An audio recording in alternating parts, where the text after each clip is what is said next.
aujourd'hui, j'ai une toute dernière petite vidéo pour vous. Vous avez un polycopier récapitulatif pour le yoga avec un petit peu plus d'infos. Aujourd'hui, on va parler du yoga, mais plutôt dans le sens qu'est-ce que c'est, quelle est la philosophie qu'il y a derrière le yoga.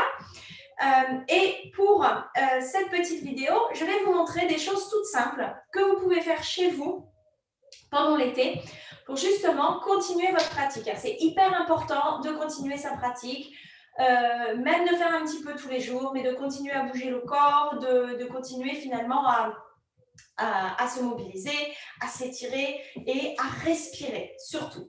Donc la toute première chose que je vais vous montrer, c'est comment respirer chez soi.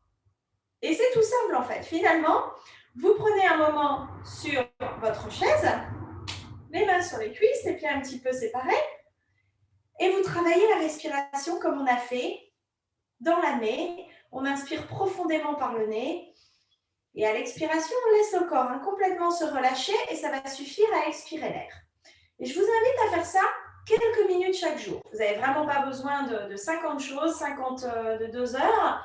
Si vous avez juste le matin, un petit instant, vous inspirez profondément, vous expirez, vous relâchez. Ne sous-estimez pas l'importance de faire ça chaque jour, la respiration consciente, de bien oxygéner l'ensemble du corps. Évidemment, parfois, on ne veut pas partir pour 1 heure, mais si vous arrivez à prendre 15-20 minutes tous les jours et à faire les petits exercices que je vais vous montrer, ça va vous faire beaucoup, beaucoup, beaucoup de bien. Donc, vous commencez et vous inspirez profondément par le nez en essayant de simplement laisser la colonne d'air ouvrir le haut de la poitrine et l'ensemble du corps se relâcher, sans forcer, sans se contracter. Juste travailler cette respiration profonde. Très, très bon aussi pour l'anxiété. N'oubliez pas aussi, s'il fait très, très chaud, important aussi de bien oxygéner le corps pour le métabolisme, pour que le corps puisse bien travailler et faire son travail de diminuer la température corporelle. Ça, c'est la première chose. La deuxième chose que vous pouvez faire, c'est bien évidemment les cercles pour la nuque. S'il y a une seule chose que vous faites dans la journée, je vous recommande que ce soit de décontracter votre cou. On a énormément de tension dans le cou parce qu'on regarde la télé, donc on plisse un peu les yeux, on tend le cou, vous voyez, on est un peu comme ça. Donc, de décontracter le cou. Donc, on a fait pas mal d'exercices. On a les cercles. Et vraiment, prenez le temps. Et prenez le temps aussi de développer cette conscience du corps, c'est-à-dire de vous arrêter. Vous voyez, ce matin, quand je bouge mon cou, voilà, c'est ici. Ici, ça tire, donc je reste et je respire encore. À nouveau, vous n'avez pas besoin de faire ça pendant 2 heures, mais simplement de laisser tranquillement le corps se relâcher, les muscles s'étirer. Ça peut suffire à vous aider bien profondément à relâcher. Donc, la nuque, vous avez les 8 ainsi à l'horizontale. Donc, allez doucement, pensez au pinceau avec le menton. Et puis, vous avez les 8 à la verticale, ainsi, avec le menton bien relâché. Donc, ça, c'est aussi quelque chose que vous pouvez faire tous les jours. Vous avez un petit instant, ou même vous regardez, vous écoutez la radio, vous regardez la télé, vous pouvez vous dire, tiens, je vais décontracter un peu mon cou. Très important.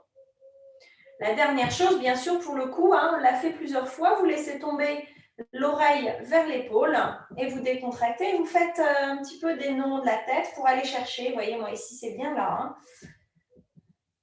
Cherchez un petit peu l'étirement et pensez à bien rentrer le menton pour aller chercher l'occiput derrière. Voilà, vous pouvez faire un côté. Toujours, quand vous faites un côté, vous faites l'autre derrière pour harmoniser le corps. Donc ça, vous voyez, c'est tout simple, mais ça peut faire beaucoup de bien.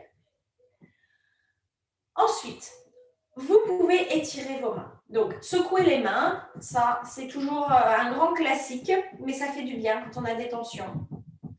Vous secouez vos mains. Ding, ding, ding, ding, ding. Et puis, vous faites Vous vous souvenez de cet étirement? Vous avez la paume de main bien ouverte et vous étirez chaque doigt. Vous inspirez, vous baissez bien les épaules. À l'expiration, vous étirez un doigt et puis l'autre, et puis l'autre, et puis l'autre. Et puis le pouce, hein, vous vous souvenez? Vous l'attrapez par en dessous et vous tirez devant. Pas d'épaule aux oreilles. Hein. Vous baissez bien les épaules et vous étirez devant. Vous pouvez baisser aussi le menton. Tout ça, ça va venir étirer toute l'insertion des trapèzes, le haut du dos. Pourquoi c'est important d'étirer les mains, en particulier ici pour le canal carpien, pour la paume de main? On a beaucoup de tension dans les mains hein, parce qu'on prend des choses, on cuisine, on coupe. Et parfois, d'étirer les mains, ça peut faire beaucoup, beaucoup de bien pour tout ce qui est le corps. N'oubliez pas qu'en étirant les mains, vous étirez les bras. En étirant les bras, vous étirez les épaules. Toute la tension qui est vers les bras est distribuée et s'en va. Donc ça, très important aussi, vous pouvez le faire. Vous voyez, c'est des petits mouvements tout simples. Hein. Vous n'avez pas besoin de vous mettre la pression en vous disant « Oh là là, il faut que je m'installe et tout ». Ça, vous pouvez le faire hein, le soir. Hein, vous regardez la télé, hop, clac, clac, vous étirez votre main, vous secouez les bras, vous dissipez un peu votre énergie. Ça suffit. Impec. La chose suivante. On a beaucoup travaillé ça cette année. À nouveau, vous baissez le menton et vous bougez de gauche à droite. Ça, ce sont à nouveau des tout petits mouvements, mais qui peuvent faire beaucoup de bien pour le haut du dos. Donc ça aussi, hein, vous pouvez y aller. À nouveau, vous pouvez faire ça devant la télé. Quelques instants en respirant. Hein, respirez bien profondément, ça va suffire. Tout ça, ça va vous décontracter le dos. Prochaine étape. Vous pouvez également travailler un peu les hanches en ravançant sur le siège et en faisant les petits cercles ainsi. Donc, quand on fait les cercles des hanches, vous pouvez essayer d'entrelacer les mains derrière le genou pour laisser vraiment ici la hanche travailler. Là, mon genou ne fait pas le mouvement. Là, vous voyez, c'est mon genou qui fait le mouvement. Donc, vous bloquez un petit peu le genou et puis vous étirez. Hein, vous faites des cercles dans un sens et dans l'autre, de chaque côté. Ça aussi, c'est très important hein, de pouvoir continuer à mobiliser le bassin dans toutes ces positions. Hein, tenez-vous bien droit. Voilà. Et vous pouvez aussi, bien sûr, étirer. Donc ici, hein, ce mouvement, il va servir à aller étirer l'arrière du fessier, l'arrière de la cuisse, où on a souvent pas mal de tension qui s'accumule. Quand on a l'arrière de la cuisse très tendue, c'est ça qui fait qu'on n'arrive pas bien aussi à se relever. Hein, parce que ça tire, parce qu'on a du mal, donc on est tenté de forcer sur le bas du dos. Donc ça aussi, petit mouvement tout simple. Si vous êtes assis sur le canapé, hein, essayez de ne pas trop partir en arrière pour ne pas compromettre les lombaires, mais ça aussi, vous pouvez le faire. Et bien sûr, vos petits cercles de chevilles dans un sens, dans l'autre. Là, ça va être l'été aussi, alors tant que vous pouvez, marchez pieds nus, en particulier si vous avez des problèmes de circulation. Ici, hein, la plante du pied, je vais faire l'autre pendant ce temps-là, c'est une petite pompe. Donc, c'est ce qui permet de renvoyer le sang quand vous marchez vers le haut du corps. Hein. Sinon, on a le sang qui a tendance à stagner dans les chevilles, surtout quand il fait très chaud. Donc, quand vous marchez pieds nus, vous pompez et la pression va aider le sang à remonter. Donc, ça aussi, c'est important. Les jambes en l'air, on le fera pour la fin, aussi très, très bien pour diminuer la charge du sang dans les jambes. Vous pouvez également étirer les pieds. J'espère que vous allez me voir ici. Je vais baisser le... Hop. Hein, toujours hein, bien étiré, bien appuyé sur les pieds. Pour bien étirer les coups de pied, vous pouvez même, vous voyez ici, poser l'orteil, un peu comme les danseuses, et étirer là. C'est pas très agréable, mais ça fait vraiment, vraiment beaucoup de bien pour le coup de pied. Ça aussi, hein, on n'y pense pas, mais on a de la tension dans les pieds. Même si on marche pieds nus tout le temps, on a un gros travail qui se fait dans les pieds. Donc, c'est important de prendre le temps de les étirer. Et puis, bien sûr, hein, vous pouvez masser, comme on l'a fait dans l'année, masser le mollet. Là aussi, hein, vous avez pas mal de tension, surtout si vous marchez, surtout si, vous voyez, vous jardinez, hop, on se baisse, on se relève. Tout ça, ça peut créer des tensions. Et c'est très, très important de pouvoir étirer un petit peu ses jambes. Alors, je vais ramener la vidéo correctement. Une fois que vous avez fait un petit peu ces mobilisations, vous pouvez bien sûr faire des petits cercles des épaules aussi, ça c'est très important. Je vous ai mis un guide de toutes les séances, donc selon la partie du corps que vous voulez travailler, vous pouvez aller rechercher la séance que vous avez eue dans l'année. Hop, on remet la vidéo. Ensuite, vous pouvez vous lever.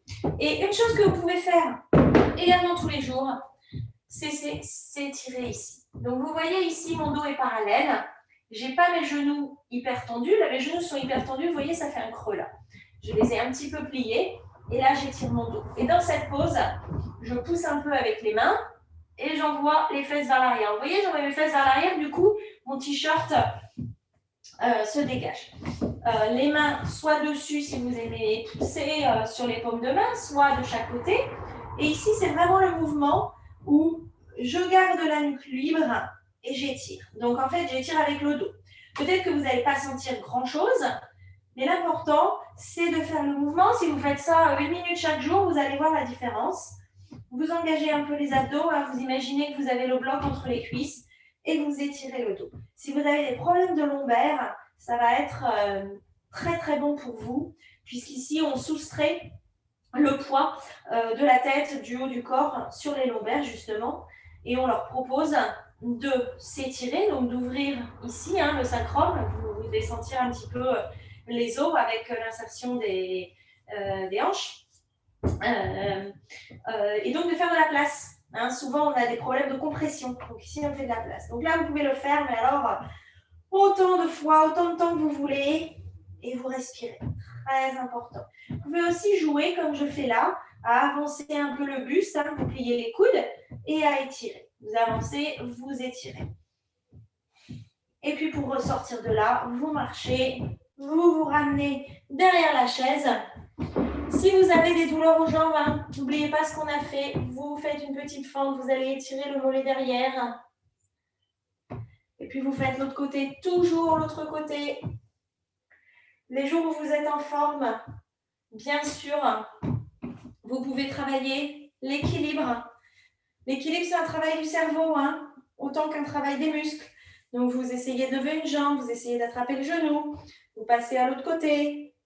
Et puis sinon, vous pouvez aussi faire la position de l'arbre avec simplement la pointe du pied au sol, le talon contre la cheville. Et ça va vous aider pour le bassin. On fait de la place ici, on fait de la place derrière. Là, on fait de la place devant. Et puis pour terminer, vous avez aussi d'autres options toutes simples.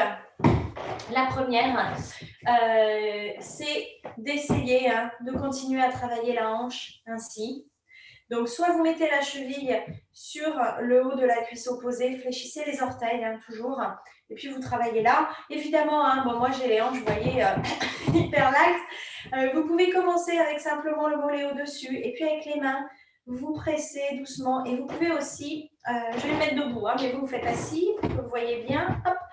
Vous pouvez aller masser ici l'insertion du psoas.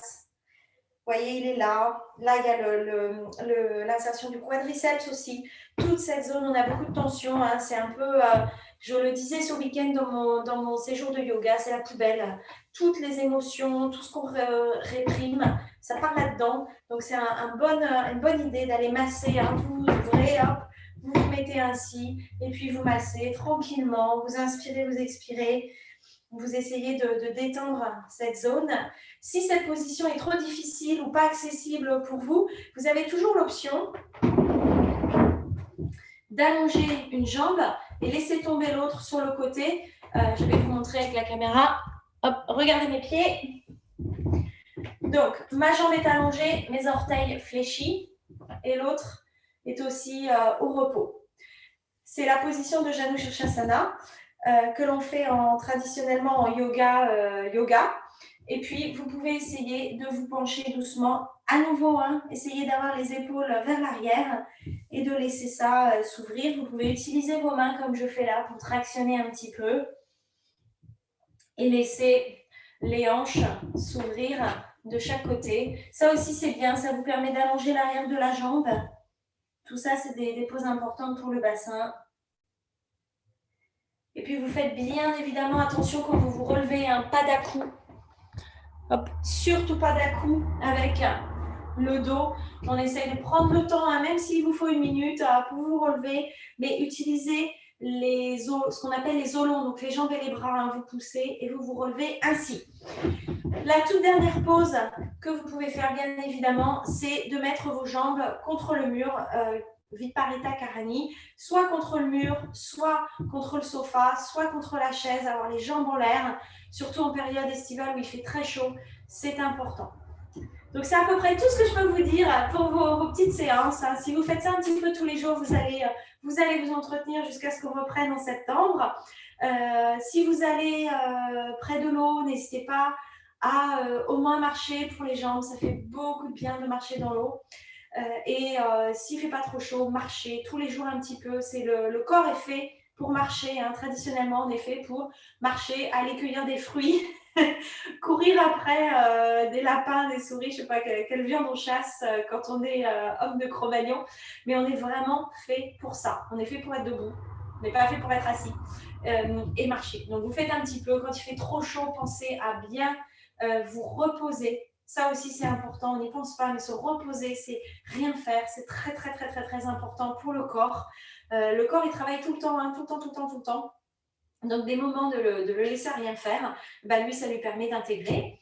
Et puis, je pense que c'est à peu près tout pour cette vidéo. Je vais vous souhaiter un très, très, très bel été. Je vais vous retrouver au mois de septembre. Pensez à bien respirer, pensez à vraiment pratiquer aussi un petit peu le yoga, on va dire, au-delà du tapis. Donc, ce que je vous ai mis dans le polycopier, de temps en temps d'y penser. Et puis, on se retrouve, je crois, c'est le 6 septembre pour la prochaine séance. Merci d'avoir suivi toute l'année qui était un peu particulière et on se voit à la rentrée. Au revoir.